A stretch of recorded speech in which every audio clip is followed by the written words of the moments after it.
Yo, what's up, boys? We got an unexpected video by request of proper Twitch chatters about just some like builds that have been going on, specifically from Cure in TSL 7 that just ended. So if you haven't seen that, I would recommend checking it out. This video is kind of different though. It's not so much a guide, more so just like an analysis of the build. I feel like there was some mixed reviews or like mixed feelings about it, mostly in relation to like Cure played one player, Rainer that crushed it, right, completely forward, and then there was his games against Sarah where the build worked. So it's kind of like gonna go over it, see how we feel about it, see what I think about it, and whether or not like I would use it personally. So we're just gonna go ahead and go right in here, but pretty much if you haven't actually seen it, it's a 3 racks opener in TvZ, which is pretty like unheard of for the past couple of years. It's strictly been 1-1-1s, but recently, specifically in the recent meta, there's been a lot of 3 racks in TVP, 3 racks in TvZ now. So I feel like it would be nice to kind of go over it. So already we see like the first thing that's still going to be different here is the reactored, no Reaper on the Barracks. I will say that in this scenario, if you do want a SCV scout still, I would definitely recommend it. Like, you know, normal, you send the SCV and then you rally one down here.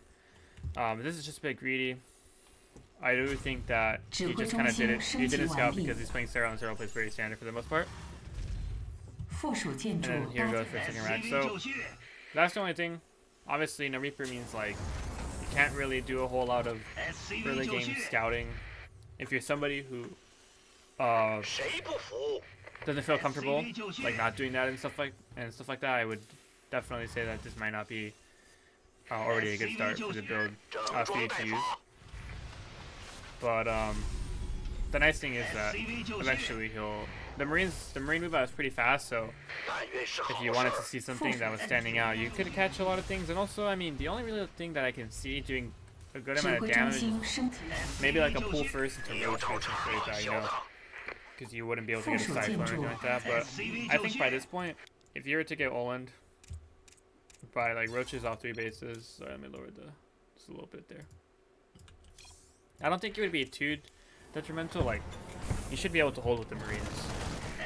And Kira's gonna go for a quick wall off here because since he only has Marines, he doesn't want to deal with the Ling Ren buys, like a mass Ling Ren buy or like Ling Bane. So that's the one thing he does there. And then Sarah obviously gonna have a Ling here to scout it out. So from what I can understand is that there's this issue where Zergs don't know what to build, as well as like when to stop droning and stuff like that, or what drone count to stop at. That could be because this build is new, so you know you can make the argument that people are still trying to figure out what to do with it. I think that is the case, to be honest with you guys. I do think that a big part of it is just figuring out what to do with it, but I also think it's very complicated to figure out, and it might take a while. So I also would say that if you're somebody who wants to use this, it probably now would be the time, especially something nice, something different, you know. And Kira's gonna go ahead with the move out. I think the positioning, like which path you decide to take with the move out, is not too important as well. I think in this case, he assumes that Cyril wants to take this 4th, so you can clear this creep, right, making it a bit harder for him. But you know, again, he could just take this one. But he's gonna go ahead and scan. So again, clearing creep. I feel like you want to be a bit careful with how you do this and how you route this. Personally, I think that it's a lot safer of a decision to just clear this creep and go back this way. The nice thing about this build is that you're forcing a lot of Lings and investment into Banelings, right? Drone count is almost even to Curious, actually, and Curious on 2 base. There's barely a layer on the way, and no drones are being built, right? So that's already nice. That's already really nice, and you've literally have not lost any units. But in this case, Kira likes to go ahead and clear the creep and go in, feeling pretty confident there.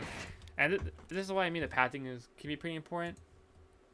He actually, in a little bit, he's gonna get surrounded, and this is what I mean, right? Like, Cyril still has this creep here. He's got overload. He has vision. You know, maybe you're playing Masters 2, Masters 3. Surround may not be something that your opponent is going to do. Is going to figure out stuff like that. But I think that this is a little bit greedy. So you should be a bit careful with that. And, you know, the nice thing is if your control is actually pretty good, I feel like you have the potential to trade really well. And which this is why, another reason why I think that this build works for Cure a lot is because he has really good control. And if you notice, like, he hugs this, and this just prevents him from getting surrounded, right? And it's literally it's going to happen. Like, he's going to get surrounded here. He's going to target all the banelings. None of them really connecting. And he's still going to kill a lot of links because he doesn't get a full surround. So, like, that is a really nice trade, right? And that may be what you're looking for. I think that even if that didn't happen, he would be in a good spot. But if you notice, Cyril starts up 20 more lings, and he only has 10 more drones from earlier. So again, you know, you could argue that that's actually really good. Which I think it is. I think it is, you know. But I think whether that trade happened or not, I think that Cure is in a good spot. But I would say that it's not anything crazy. And so the nice thing here is, like, look how quickly the medevacs come out. The pressure can be pretty quick. Which is another thing that I think this build is really good at doing. Is, like, look, combat shield's done. +1's going to be done. He's going to have 2 medevacs. And he can already start pressuring a lot faster. And Cyril is still not building many drones, right? He's pumping out Link Bane. He's getting Baneling speed. He just started Baneling speed. Only 1 evil on the way. So you're keeping Zerg on a low drone count. Which is not where they want to be. And that makes it a bit easier for Cure, right? He's going to have a later third, but because of the low drone count, a fourth from skipped ahead there from Cyril, that he's actually not very behind at all. It's actually quite even. So we see, sorry, I actually skipped ahead a little bit there. So we saw an initial counterattack here, and the wall is up, right? Perfect stuff. Drops the tank and some Marines. And I was gonna go for the trade again. No Banelings. Baneling speed is gonna be finishing. We got carry pace, and we have a further investment in Banelings. So at this point, from what I have noticed, just watching the games and watching, actually practicing to build myself, the nice thing about this is because the Zerg player has to invest so much into Banelings early on, there's actually no room to invest for Mutas or even Hydras, for example, or some of the higher tech Zerg army. And I think that that is a really good strength of this build. But I do think that it makes it a little bit complicated as well, because again, we're talking about Cure, who's gonna have like superior army control, right? He has the potential to like properly trade with these units against a Masling Bane style, and I think that that's actually a lot harder for other people to do who are not as good as him, you know, because there is that potential for you to just misclick once, you know, eat really bad Baneling connections, and suddenly like the game is kind of over, or you like trade really bad and you're already like a bit all in. So that's the only thing I will say that you should be mindful of if you're thinking about practicing this build and doing this build, is that playing against Masling Bane compositions may be a bit tougher than you think.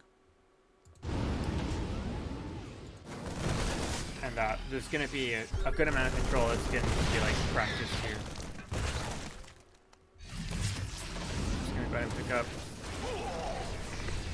I feel like my game sounds are really high. Hopefully the video comes out good. I guess we're going to find out. But yeah, look, again, so another counterattack, right? Cure still hasn't landed his third. But we're talking about, you know, 55 drones to 50 SCVs. Still a fourth is barely going to be up and coming up right now. So again, I don't think it's bad at all for Cure. I think he's still in a great spot. Hasn't really traded, but again, he's all in. Like this build is all in. 100% it is all in. That is the thing that people have to understand as well. Is that every game that I've seen Cure do this build, we're talking like really late, if at all, fourth command center, like 55 SCVs on the third. Just a really low SCV count, because you're all in. Like you're super all in, man.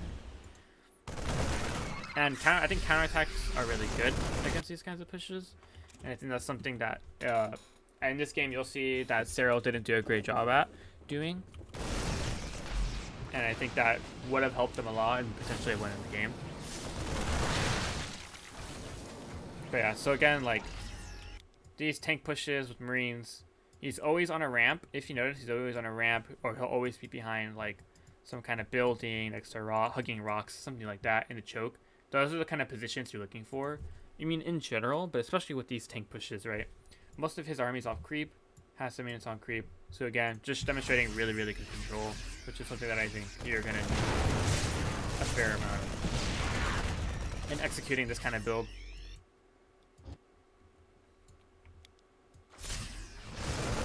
Okay, and we're gonna see here's gonna take it. And initiating this round, I think, is really, really good, and that's something that is gonna happen. I think that's something that Zerg players can do to crush these kinds of pushes. Kira does a good job picking up these remaining Marines. I think that the tank connections are not bad either. He actually hits quite a lot of Banes. But the nice thing about this is, again, like, look at the drone count. It's really low. He's trading a lot more efficiently, and here we're probably gonna see a couple more Banelings die. So again, like, Kira, the nice thing about this build, and something that I've noticed, is that if you look at the minimap, you know, it doesn't actually look that good for him, but this build does a really good job of just like keeping Zerg on such a low drone count and if you can manage to get good trades on an even worker count with the Zerg player, like, you're always going to be in a good position. And I think that if you can manage to secure that with this build, you're going to be in an excellent spot to win the game. And that is like the nice thing about it. And I think that's kind of how it's supposed to work. Is to keep the pressure up, lower, make sure that the drone count is lower, and just trading as well as you can, even with tanks, you know, and eventually going for a big push with liberators, stuff like that. So I'm gonna go ahead and skip. At this point, he's just gonna keep multitasking and doing a bit of drops. I don't want to make this video too long, but I do want to go to where the siege starts to be initiated, so you guys can see what I'm talking about. Also, he does a great job of maintaining the creep. So he's just running around with Stim Marine. He's cleaning up. 2-2's on the way. Actually, Cyril's 2-2's even ahead. And so at this point, as you can see, like, Cyril's kind of stabilizing. He's gonna be up more workers now. He hasn't taken any crazy damage, right? And here, low SCV count. He's just gonna go for a big push here that you're gonna see in just a second. So he's gonna go ahead, pick up everything, and kind of go. So this is where the counterattack kind of idea it comes up, right? Like, let's say Kira does his move out, Cyril sends a bunch of links to his base, and I think that has the potential to work, especially Banelings. However, I will say that I think because of the low drone count or low SCV count from Cure, you know, he's gonna have a bunch more Marines than normally a Terran would have, and I think that the difference is good enough to where even if he leaves a little bit of army at home, I'm gonna sneeze, he can still defend the counterattack and still have enough units in his push. In comparison to him having like 70 SCVs, he's doing a push, a big push, and then suddenly there's a counterattack and you have like no Marines at home because you have 20 more supply in SCVs. And so I think that if you recognize that there's a counterattack happening, I think if Cure was experiencing that, perhaps, and I'm not gonna say like, obviously it's always gonna depend case by case scenario or how each player reacts, but I think that there is a good potential in having enough to defend the counterattacks, if they were to occur, right? But the nice thing that Kira does is that he's gonna have these units here, he's gonna have some units here, and he's gonna keep a lot of army in different places and keep Cyril occupied. And I think that, again, like, that's a really strong part of this build, but obviously that's a high mechanical threshold, right? And in terms of your ability to be able to do that kind of stuff. But he's gonna go ahead and do the sieging and see what I mean again, right? Hugging rocks, liberators are zoning on tanks. Some of them are a bit forward as well. He has a good amount of army at home. He also has this flying around, so he's I think he's in a position to like defend counterattacks. Hear him. He's going pretty good. Also, yeah, my voices are in Mandarin, Chinese. I think I have the Abbaster voice back on. I think it sounds super cool. So yeah, probably gonna get that. I get that question a good amount. I probably should have switched it before the video. So my apologies for that. But yeah, man, like this is exactly what I mean. Like, he's getting a good siege in. He's still trading well. He's doing tons of counterattacks. And he's looking good, right? He's not doing any counterattacks. This is obviously an amazing trade, right? Tanks are focus firing, and he still has units honestly just about everywhere, even a large bank. He actually starts building a couple more barracks as well. So the Marines are really cheap, right? You can definitely afford that on 3 bases, but like this is super all in. And so this is the part of the build where it gets like really specific. Like if you don't do enough damage or kill the Zerg player, you're gonna be behind. Okay, and this is the crappy thing about it, is that there's a limited transition potential. Because like we don't have 3-3 started. You know, we could start 3-3. Let's say Kier starts 3-3, right? He's still gonna be a bit behind from Cyril's. Doesn't have a 4th.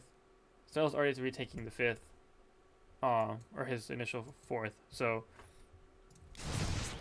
he's gonna have the extra money of the money again, and we should. You know, you just have to see the higher techniques coming in, but Kier's man just does a great job of consistent trading. Even if he hasn't killed a lot of drones, he's got like units around everywhere. And I think the lack of mutas is definitely something that's helping him a lot here. So at this point, we're just gonna see Kier kind of just like roll over. He's gonna kill. Cyril's gonna take a couple more bad trades while dealing with all this harass. Actually, and we can go by that a bit quickly. But in terms of my final thoughts, I think that the build is good, and I think that people should try it. But I think that it's gonna be a bit tough to do the multi-prong, and if you have trouble like getting those good trades in, it may not work out as great. As well as with the counterattacks here. So I think that the build is definitely in a good spot right now, and I think that people should start using it, and more so because Zerg players just don't really know what to do against it yet, and also Terran players will still be figuring this out. So yeah, I mean, as long as you keep in mind that this is really all in, and you need to trade like well and do damage, I think people will be okay. I don't want people to have a misunderstanding that this build is like you're supposed to take a 4th and like do some crazy stuff. You still have to do on the way and everything, etc., right? Because obviously you're gonna have games where you can't trade well. You're gonna lose too many units, or maybe the Zerg player just happens to counter very well, and you're already in an all-in position and it just doesn't work. So I don't want people to stop using it for that reason. It's gonna be very specific to each game. But yeah, that's just kind of like what I took from the games, what I seem to understand about the build, strength, weaknesses, etc. There's gonna be a couple other stuff that Kier did that I'm probably gonna cover in other videos this week. So if you're interested in watching those, I would definitely subscribe and watch out for those, because I will be uploading.